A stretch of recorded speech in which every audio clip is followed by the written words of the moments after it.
6'2" young is here, baby. And I'm gonna take care of you. Thursday started out with a bang. Heat, humidity, moonlight, all the elements in place for a long weekend. I was good at my job. There were periods when my hands moved with the speed and skill beyond me. How long have you been doing this? 5 years. Wow, you must have seen some things, huh?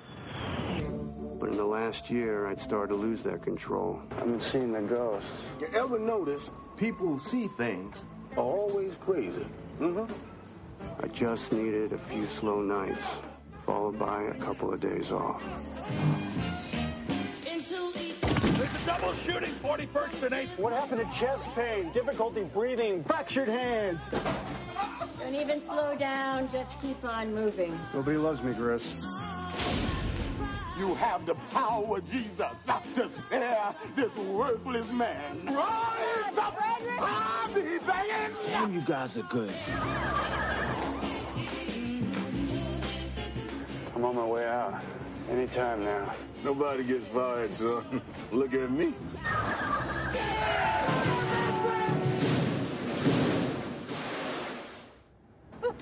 You swore that you'd fire me if I came in late again. You swore. I'll fire you tomorrow. My old man's a bus driver, mom a nurse. Sort of born to it, I guess. Rule number 1, don't get involved with patients' daughters, you understand? Our mission to save lives. Blast off! Help others and you help yourself. That was my motto. I understood how crazy it was to think this way. Then something good will happen. Everything just glows. Here's to the greatest job in the world.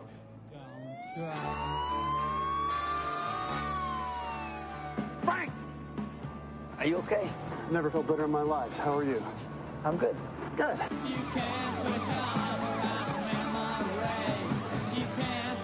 Hello and welcome to The Complete Works, an in-depth look into the career and filmography of Nicolas Cage. My name is Mike Smith, and joining me on this journey into the depths of true Cagedom is my friend, co-host, and fellow Cageaholic, Mike DeCriscio.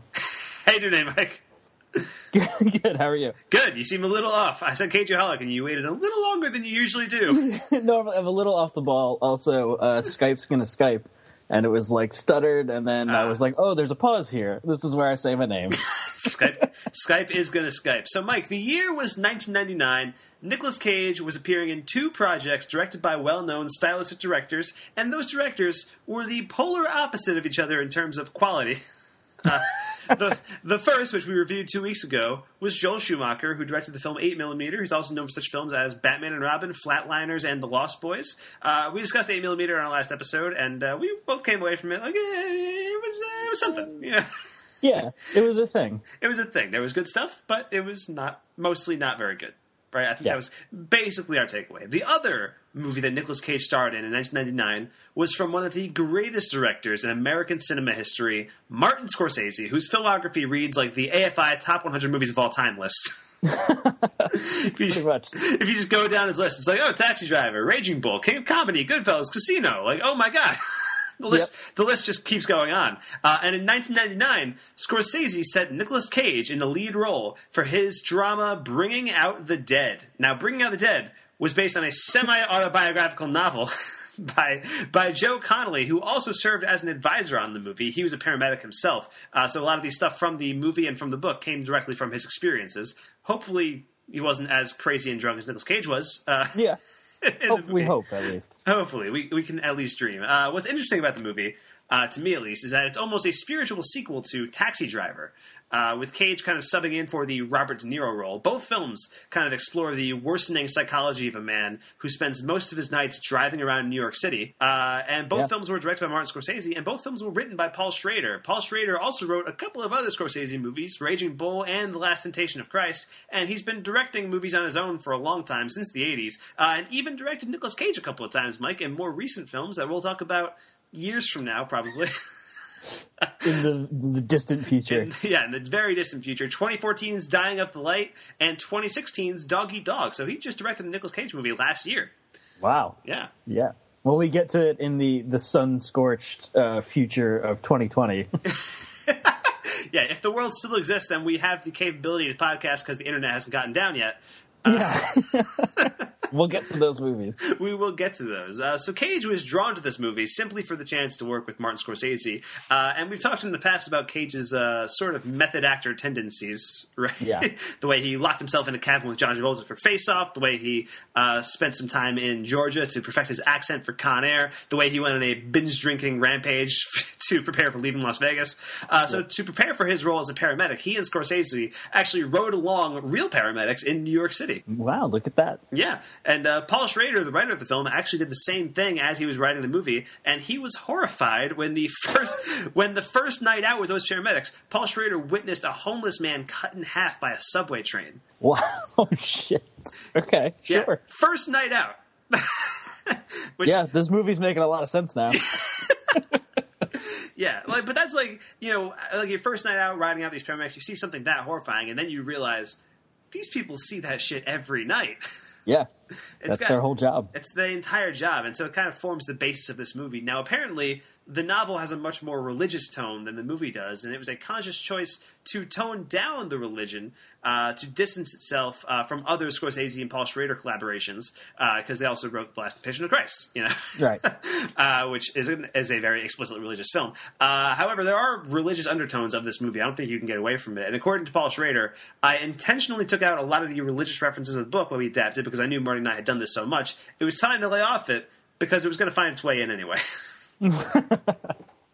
Yeah, I mean, it's interesting also to put this in the timeline of Silence being trying to get made, of them trying to make the film Silence. Absolutely, yeah. Silence, I think since the early 90s, Scorsese was trying to make Silence, which just came out a couple weeks ago. And so, yeah, this would have been right in that time period, too. Yeah, I don't know, just interesting that we talked about, when we talked about Silence, it's the religious tone that has been in all of Scorsese's films, pretty much. Absolutely. So yeah, Bringing Out the Dead was a rough shoot, 65 days long, almost always at night and in harsh weather conditions. Apparently, Nicolas Cage would have to change shirts about 10 times a night due to all of the blood, sweat, and mud that would accumulate over the course of like an hour or so. So the film ended up getting good reviews, although it would not be as celebrated as some of Scorsese's other work. And this is, in fact, the only Scorsese movie of the 90s to receive 0 Oscar nominations. Wow. Yeah. Rejected by the Academy. That's insane. And the movie bombed at the box office on a budget of $32 million and made about half of that with $16 million as a total takeaway. Also, fun fact, this was the last North American movie ever to be released on Laserdisc. That's my favorite fun fact we've ever had. That's amazing. Yeah, this would have been around... DVDs first came out in 97, and this came out in 99, so Laserdiscs were like on their way out pretty much as soon as DVDs hit, because Laserdiscs were always like a very niche thing. Yeah. They were always, like, at the time, they were the superior quality, but nobody except, like, major film geeks had them because nobody cared about them. Right. Nobody wanted a vinyl-sized CD. Yeah, it's so weird when you think about Laserdiscs, because obviously the Laserdiscs had the better quality, but they had the VHS tapes and they upgraded to Laserdiscs, and Laserdiscs were better quality, but they were so much more bigger and inconvenient. And the music industry at the exact same time was moving away from the big inconvenient thing and going to the convenient thing, right? They were leaving vinyl behind and going to CDs. Yeah. I just think it's an interesting dichotomy. You're not wrong. It's very interesting. It's such a weird concept that they would go, this is the one. And then I don't know how long they lasted. Probably not very long before. Pretty much throughout the 90s, I think. I think the first Laserdisc was in 89. Oh, wow. Okay, I didn't even realize it was that long. Yeah, but they never caught on, is the thing. They never caught on with, like, the popular consciousness. No, yeah. Everybody else was using VHSs. I never had a Laserdisc player, No. But anyway, Bringing Out the Dead stars Nicolas Cage as Frank Pierce, a burned-out paramedic working the graveyard shift and slowly losing his mind. The film also stars Patricia Arquette as Mary Burke, and at the time of filming, Cage and Arquette had been married for about 3 or 4 years. I don't know if you knew that, Mike. I didn't know that. Nicolas Cage was married to Patricia Arquette for a number of years. They divorced in 2001, and this is the only film they would appear in together. Interesting. Yeah. So also in this movie, John Goodman stars as Larry, which makes this a Racing Arizona reunion. Right. Ving Rhames stars as Marcus, which makes this both a Kiss of Death and a Con Air reunion as well. So that's a three-peat right there. Yep. So that's neat. Tom Sizemore, a great actor known for films like True Romance, Saving Private Ryan, plays Tom Walls, and singer Mark Anthony plays the drugged-out Noel. Oh my god, yeah. Whoosh. I totally whooshed on that. Yeah, you wouldn't recognize him, I think, in this movie if you didn't know it was him. So that's pretty neat. Also in this movie, Cliff Curtis, who today is known as a lead on Fear the Walking Dead, plays Cy Coates, Mary's heroin dealer. Mary Beth Hurt appears as Nurse Constance, and as a side note, Mary Beth Hurt is married to writer of the movie Paul Schrader.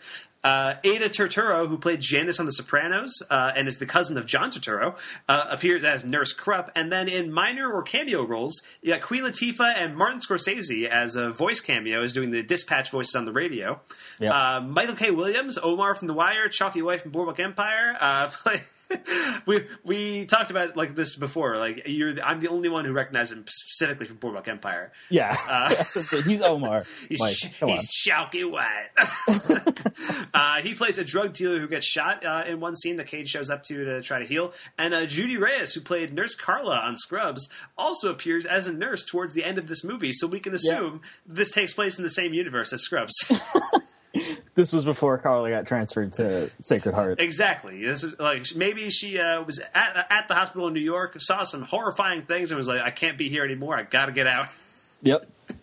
I would love to go back and watch Scrubs and discover that she references her time seeing like a crazy drunk Nicolas Cage. That would be amazing. Anyway, Bringing Out the Dead was written by Paul Schrader and directed by Martin Scorsese, and the IMDb plot synopsis reads: haunted by the patients he failed to save, an extremely burned-out Manhattan ambulance paramedic fights to maintain his sanity over 3 fraught and turbulent nights. Ooh. Yeah, turbulence. So, I mean, that's a pretty good IMDb synopsis. I'm impressed. That is a very good one, actually. I'm very happy with them. Good job, IMDb. Well done. Gold star. So, Mike, what are your overall thoughts on Bringing Out the Dead? What did you come away with after watching this movie? I was pretty surprised to hear that it's the bomb as far as box office things are concerned. I've always heard of Bringing Out the Dead as one of Cage's better films, especially that it's a Scorsese film on top of that. Yep. And I think I agree with that. I had a lot of fun with this movie. I think it's really interesting. It is Scorsese doing Scorsese things. We get lots of manic camera movements. We get the fast-paced pop rock soundtrack that is in every Scorsese movie. Absolutely. Even silence. This is what makes Silence stand out that much more. I wasn't as on board with Silence until Gimme Shelter started playing, and then I was in. Yeah, but that said, I feel like this Bring Out the Dead reminds me or feels much more like the type of movie that Cage is lauding in his Oscar acceptance speech when he's saying we need to keep funding these smaller drama indie pictures, and then he, like we always said, he goes on to make the We Made It Ma trilogy, the polar opposite of that. So it was interesting to see Cage to go back to those earlier movies. This feels a lot more like Leaving Las Vegas or Wild at Heart or Red Rock West, just those kinds of manic drama that's going on, and Cage plays that character so well, I think. Yeah. Especially we've seen him do the silly action movie guy for a while now, and then to see him jump back into these ethos and his suicidal tendencies almost that we definitely see in Leaving Las Vegas. Yep. Yeah, so I mean those are kind of my surface level stuff. What about you, Mike? Yeah, what do absolutely. You think? Yeah, I very much enjoyed the movie. I did also feel like it was the kind of movie I had seen Scorsese tell before and more effectively in those other movies. But I did very much enjoy it, and I really enjoyed the ensemble cast of this movie, and in particular how each day differentiates itself with a different partner for Cage. So day 1, you've got Cage paired with John Goodman. Day 2, you got Cage paired with Ving Rhames. And day 3, you've got Cage paired with Tom Sizemore. All great actors with interesting characters, and Ving Rhames absolutely crushes it. He's definitely the best one. He is awesome in this movie. And the 3 partners also sort of symbolize the dwindling sanity of Nicolas Cage, I thought, at least as I was watching the movie. You have John Goodman on day 1, and he's a pretty straight and narrow guy. He's a pretty on-the-level dude.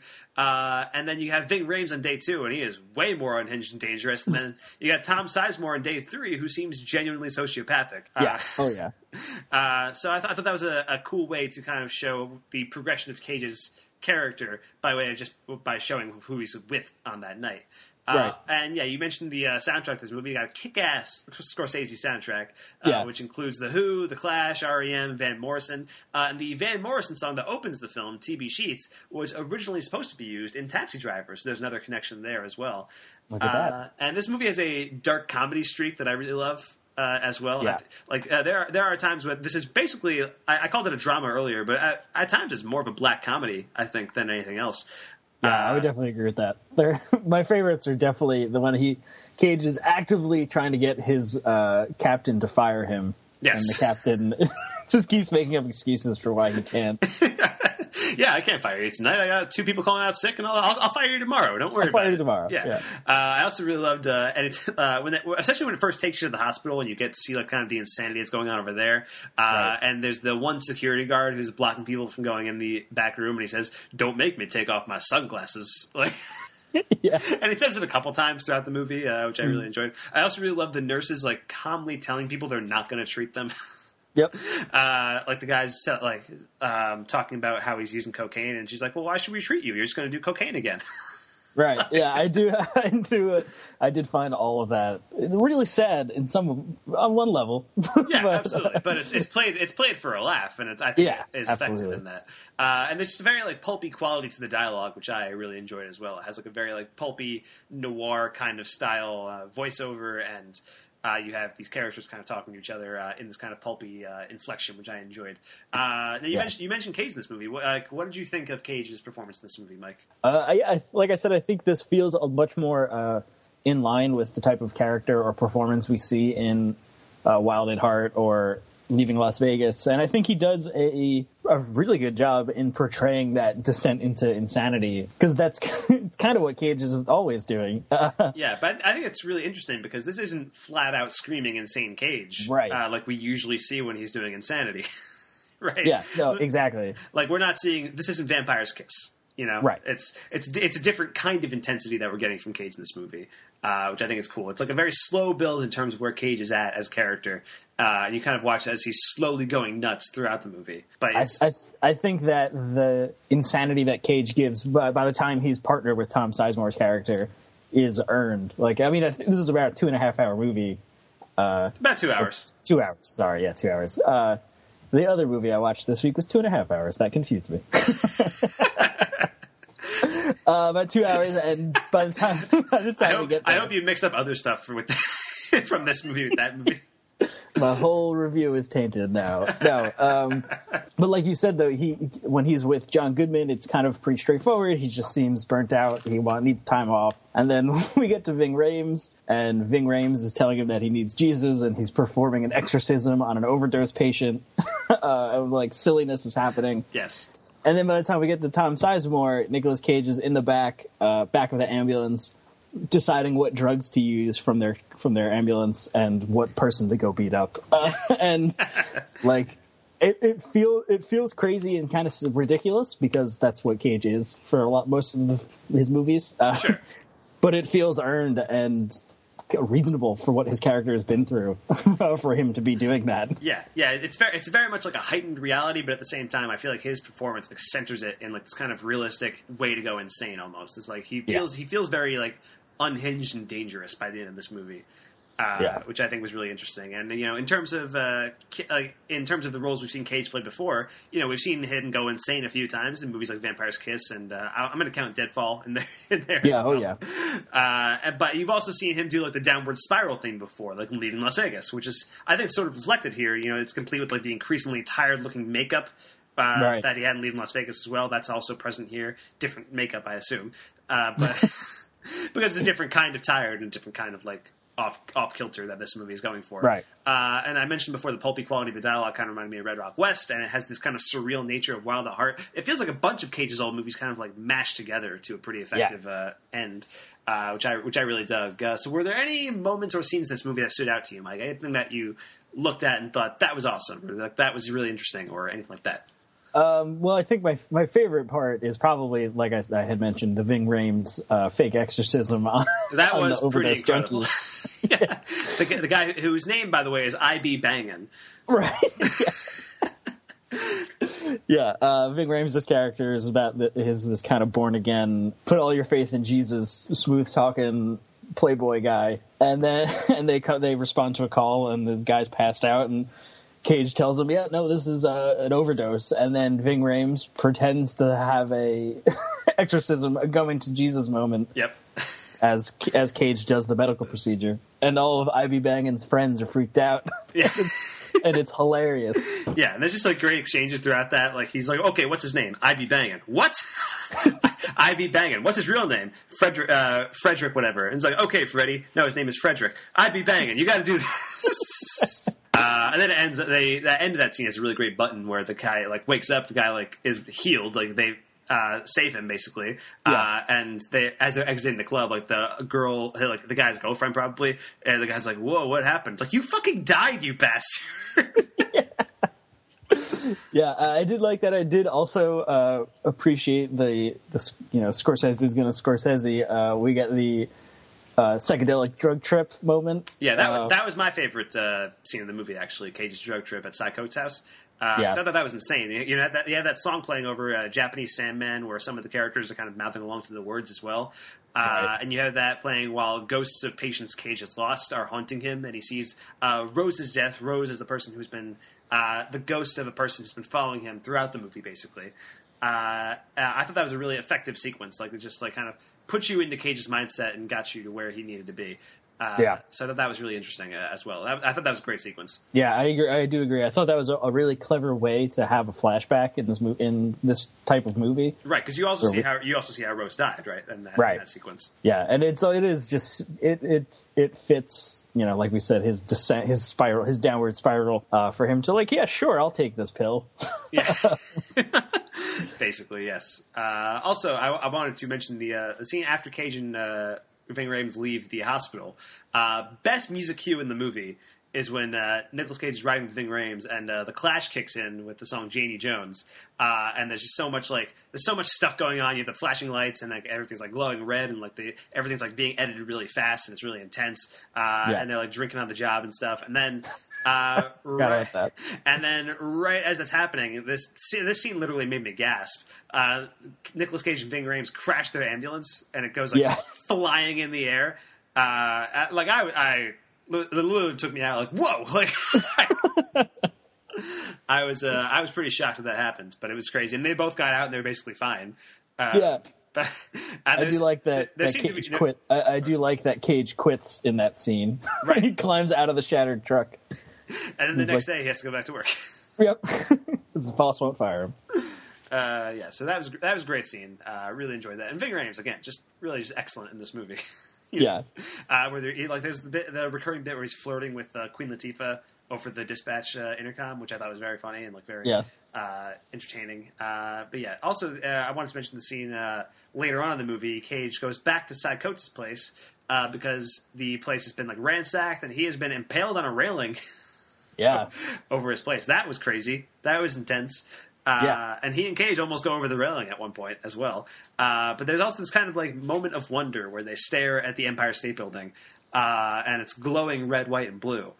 Yeah, and there's fireworks for some reason. And there's fireworks, and it's like, man, there's a statement being made here, and I'm too dumb to know what it is. But I'll be honest. So during that scene, they pull up to the apartment building, and they're outside and they're looking up. They're on the street, and they're looking up, and you can see him hanging off the balcony. They must have filmed this in New York in the summer, I guess, because at some point you can hear an ice cream truck go by, and it's Mr. Softy, which I don't know if that's a local New York thing, but it's the only thing I could hear because it must have been right near the set or something because it's in the background for a really long time. So just a little Easter egg, I guess. There you go. Pulled me out.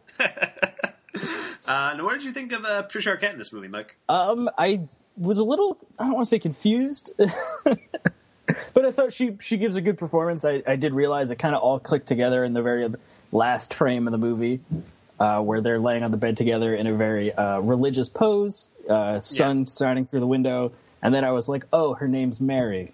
Like, sure. It all came together there with the religious undertones. Sure, I'm sure that's definitely a factor in there. Yeah, I thought their relationship was pretty strong. I thought she was very good in the movie, and I thought that it kind of is the backbone of the movie almost. Cage and Arquette's relationship, like his because throughout the movie, she's going back to visit her father. Cage is the one who brought her father in, and throughout the movie, he's going back to see her father too. He's in a coma. And that final shot of the movie is Cage and Arquette together. There's this angelic white light that is shining on them. And this is right after Cage has effectively killed her father. Right. Which is very intense and insane. And there's, at a certain point in the movie, Nicolas Cage starts hearing her father's voice in his head, even though the guy is unconscious, which is unsettling and weird. I did think Cage's relationship with Noel was pretty interesting. Noel, Mark Anthony's character. Noel's a patient who always seems to be wherever Cage is at any given time. Right. And one of Cage's final acts in the film is saving Noel from Cage's partner Tom, who is savagely beating him up. And they actually they go there with the express purpose to beat up Noel. To fight Noel, yeah. Yeah, which is super odd. Yeah.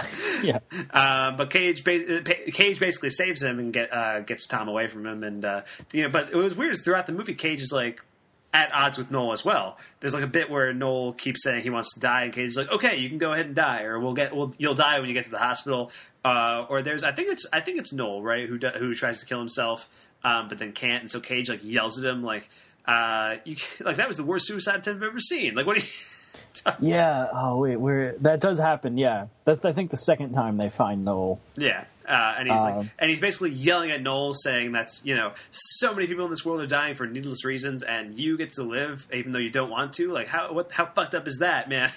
Yeah, it's pretty intense. I did feel like the attempt to get Noel, let us take you to the hospital so we can kill you there. Feels like him playing a trick on Noel. Well, yeah, that one did. But then I think it is interesting, though, that then Tom Sizemore's character shows up. Is his character's name Tom also? Yes. Yeah, Tom Walls. He shows up and then is like, yeah, okay, well, kill him right here in the back of your ambulance. I thought that was a really effective introduction to what his character is before we get to see him as the partner. Yeah, I agree with that. But yeah, other thoughts? I mean, I liked Scorsese's dispatcher because he sounded like he was giving a riddle every time he he speaks. Yeah.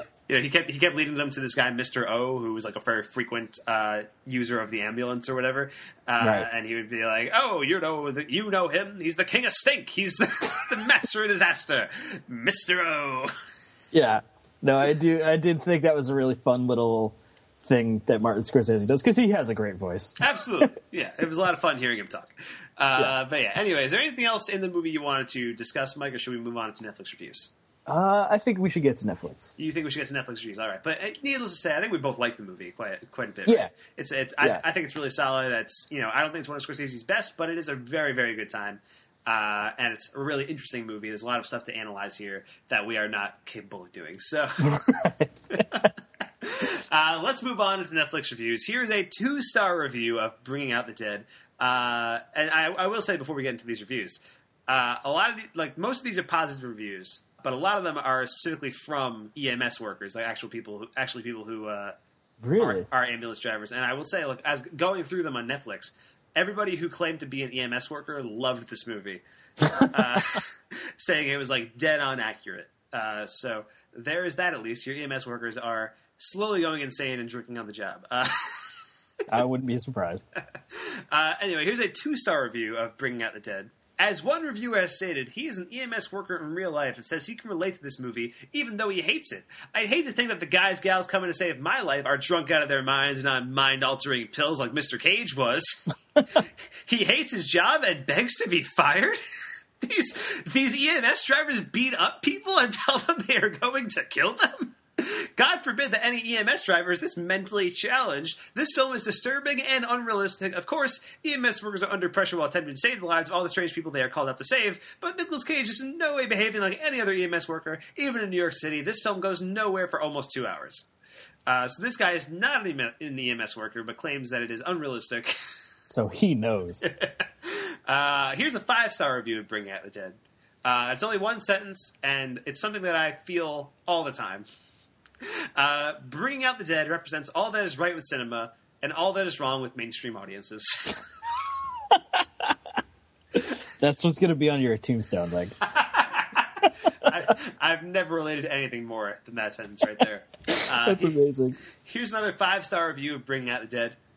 They tell me there was a woman in this too. I don't really remember her. Nick Cage is in it though. I could watch his movies in mute. Oh, he also takes his shirt off in this one. The plot's okay, but let's face it, none of us watch his movies for the plot. Be still my heart. What? Somebody who's very attracted to Nicolas Cage. I mean, sure, yeah. That's sure enough. That's what that is. Here's another 5-star review of Bringing Out the Dead. No plot at all. Wish I could just get back the first hour I watched. Had to fast forward through the second hour just to see how this stupid movie ended. Very difficult to watch. Nothing but drug dealers and sad, moralist lives. That's a 5-star review of Bringing Out the Dead. I'm not sure that person knows how the star system works. Nope. Here's another 5-star review of Bringing Out the Dead. They blew it out of the park when they made this novel into a movie. Also, for you folks that wrote bad reviews on this, watch it again. Think carefully before you call 911 and treat your EMS crew so terrible. This job is not easy and it only scratches the surface. It's showing someone who is burned out. Also, if you are offended by being called an ambulance driver, get over it. Let your ego down for 10 minutes and get over it. We are ambulance drivers. Stop trying to look and sound like a hero and be one. What? So he's taking down people on all sides of this argument. Yeah. You know. He's just swinging punches at everybody. And finally, here's a 2-star review of Bringing Out the Dead. In the end, I couldn't see the point. It was never clear why the character was as burned out as he was portrayed. It's a tough job, but so are a lot of others.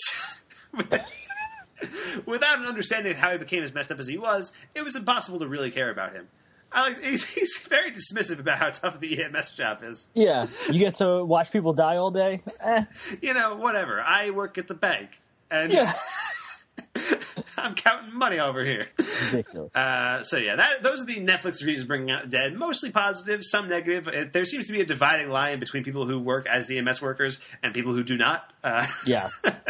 But anyway, Mike, where can we find you online this week? You can find me at twitter.com/mdfilmblog. And if you like Dungeons & Dragons, my friends and I post our games at youtube.com/geonerd79. And you can find me online at twitter.com/msmithfilmblog and all of my podcasts and stuff at filmbook.com. Thank you so much for listening to The Complete Works. I'm Mike Smith. That is Mike DeCriscio. If you're listening to this review via our podcast on iTunes, please subscribe to the podcast, rate it, and take a moment to give us a review. You can help support this podcast and FilmBook by taking part in our Patreon campaign. You can find our Patreon campaign page at patreon.com/filmbook. Any and all feedback, compliments, topic discussions, and even hate mail can be sent directly to podcast@filmbook.com. Please list the podcast you're emailing about the title of your email, because we produce just so many different ones hard to keep track. We would love to hear from you. Now join us in 2 weeks for another episode of The Complete Works, in which we'll be talking about Nicolas Cage's reunion with producer Jerry Bruckheimer with the action blockbuster Gone in 60 Seconds. Are you excited to talk about that one, Mike? Yeah, I think so. I haven't seen it in a very long time, but I feel like we're going to have some feelings. It'll be interesting. I've never seen it, but all I've heard is that it's not very good, and it's not nearly as good as the other collaborations that Cage and Bruckheimer have had together. And they've had quite a few, but the ones that we've seen so far were The Rock and Con Air. Right. You know, a tough act to follow, for sure. Yeah. Anyway, keep an eye out for Film Bookcast as well, where next week we'll be discussing John fucking Wick, Chapter 2. That's the official title. That is the official title. I feel like I have to say fucking every time I mention John Wick in some capacity. It's like John fucking Wick or John Wick Chapter fucking 2. It's going to be the best. Yeah. I'm so excited for John Wick, man. It's reviews for that movie have been stellar. Like right out the gate, it's gotten I saw it had like a 95 in Rotten Tomatoes the other day. Yes. I'm just so pumped, man. John Wick 2, it's here. It's finally happening. So we're very excited to talk about John Wick 2. We'll talk about that in just a few days next week. Thank you guys so much for listening, and thanks for getting in the cage. Love with rock and roll.